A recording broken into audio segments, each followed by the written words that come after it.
Assalamualaikum warahmatullahi wabarakatuh. Bersama saya Mia Utari dalam berita sosialisasi penanggulangan banjir di tiap kecamatan.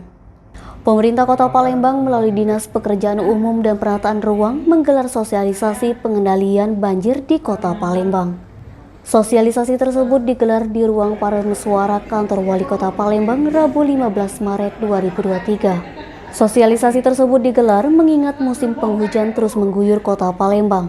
Dikhawatirkan berdampak kepada bencana banjir bandang. Kepala Dinas PUPR Kota Palembang Ahmad Bastari mengatakan, Pemkot Palembang akan melakukan sosialisasi penanggulangan banjir setiap minggu di perkecamatan, yakni dengan cara mengundang camat, lurah, dan ketua rukun tetangga. Sosialisasi dilakukan membahas upaya pengendalian banjir dan peningkatan kualitas air di Kota Palembang. PUPR Palembang mempunyai 600 orang PHL garda terdepan PUPR yang siap turun ke jalan apabila ada masalah banjir.